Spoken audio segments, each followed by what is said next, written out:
سلام. خبرهای رادیوی آزادی را از روز پنجشنبه 9 اپریل من خیرامون بقازاده تقدیم میکنم. در جلسه کمیته حربی سرداران ستاد کل و رهبران رزویدکاهای حربی نیروهای مسلح کشورهای عضو سازمان پیمان امنیتی دستجمعی وضع امنیتی در کشورهای عضو این سازمان تحلیل و بررسی شد. این نشست که امروز در شهر قیراقومی ولایت سوخت برگزار گردید 10 مسئله از جمله آمادگی نیروهای مسلح واکنشی سر به همه گونه تهدیدهای بی‌خطری، فعالیت پایگاه‌های تعلیمی سازمان و هم سمت‌های گسترش همکاری‌های نظامی کشورهای عضو سازمان را تا سال 2020 به بررسی گرفت. با عضویت سازمان پیمان امنیتی دستجمعی در برابر تاجیکستان اینچنین روسیه، ارمنستان، قزاقستان و قرقیزستان شامل هستند. گروه 15 نفره شهروندان تاجیکستان که در فاصله 1000 کیلومتری شرقی صنعا درمانده نمیتوانند یمن را ترک کنند، میگویند روز تا روز وضع بشری و امنیتی در این کشور بدتر می شود. دکتر پست هدیه داداجانووا که در یک بیمارستان ناحیه وادی العین ولایت حضرموت کار میکند، در صحبت تلفنی با رادیوی آزادی گفت که این گروه نیت دارد با راهنمایی سفارت تاجیکستان در قطر توسط خاک کشور عمان از یمن بیرون شود. Мариб это где нефть и где террористы. Вот. Нам вчера позвонили, сказали, что нам разрешили ехать через Оман. Саудитон, Новородина, Шузанск. Можно проехать через Оман. Туда сейчас будем ехать в Махру. Махра – это район, граница Йемена и Омана. На автобусе, но дело в том, что гуманитарное состояние, но уже тяжелую шутку, бензина нет, мало. Больше у нас в городах уже отключают. Вот. У нас много беженцев, например, у меня в клинике много беженцев, Амадагяз, Мукалла. با شروع عملیات نیروهای عربستان سعودی بر ضد شورشیان حوثی در یمن، اکثر خارجی ها این کشور را ترک کردند. تا امروز حکومت تاجیکستان با یاری وزارت حالتهای اضطراری روسیه بیش از 100 شهروند خود را که اکثریتشان خادمان طب می باشند از این قلمرو بیرون آورده است. با تاجیکستان دستگاه‌های نوی تشخیص کننده مطابقت ژنتیکی نوروسان وارد شده است که باید شانس تولد فرزند سالم را بسنجد. معاون وزیر بهداشت نوروز جعفرов میگوید این دستگاه‌های از آلمان و روسیه و چین وارد شده در مرکز نوی ملی تشخیص ژنتیکی گذاشته شدند.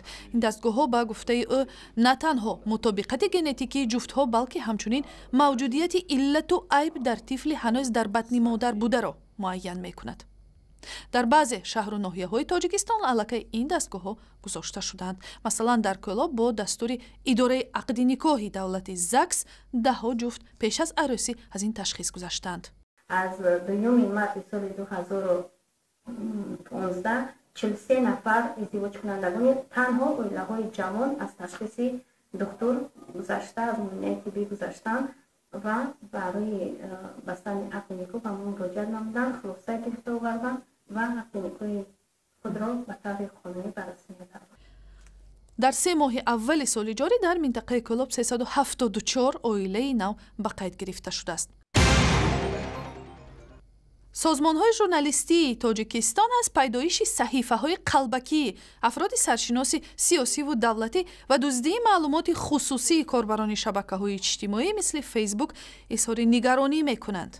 نوریالدین قرشیبوف رئیس انجمن ملی رسانه‌های مستقل تاجیکستان روز پنجشنبه 9 اپریل ضمن معرفی مجموعه امنیت رقمی در شهر دوشنبه گفت روند شکستن رمز صفحه‌ها در شبکه‌های اجتماعی، گوش کردن زنگ تلفن‌ها و دزدیدن معلومات خصوصی کاربران شبکه‌های اجتماعی خیلی زیاد شده است و گفت چنین صحیفه‌ها از نام پرزیدنت امامعلی رحمان، رهبران حزب‌های سیاسی کمونیست و نهضت اسلامی شادیش عبدالله و محی‌الدین کبیری هم پیدا شدند.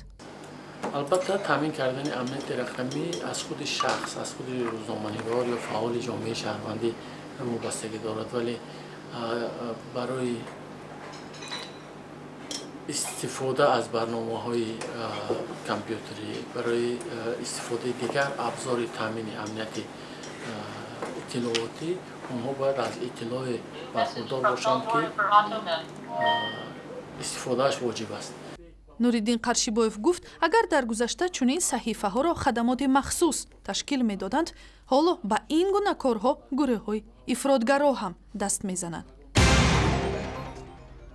дар душанбе ҷамъияти яҳудиёни тоҷикистон песах ва ё иди покро бо ширкати беш аз 30 нафар дар канисаи пойтахт таҷлил карданд. Николай Ҳавасов, яке аз яҳудитаборони Душанбе, гуфт песах ё иди пок иди озодӣ аст ва таърихи 3000 сола дошта ба ифтихори озодшавии яҳудиён аз ғуломии 400-солаи мисриён ҷашн гирифта мешавад.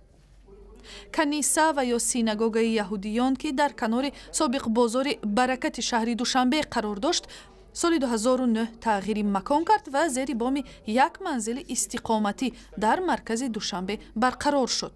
моҳи марти он сол соҳибкори маъруф Ҳасан Асадуллозода як хонаи муҳташамро ба ҷамъияти яҳудиёни Душанбе тақдим кард. ба ин каниса беш аз 50 нафар барои ибодат меоянд. ва барои дарёфти шакли пурраи ин ва дигар хабарҳои видеоӣ ба сайти интернетии Радиои Озодӣ, шабакаҳои иҷтимоӣ Facebook, Twitter, YouTube ва ҳам замимаи Радиои Озодӣ барои телефони ҳамроҳ муроҷиат кунед.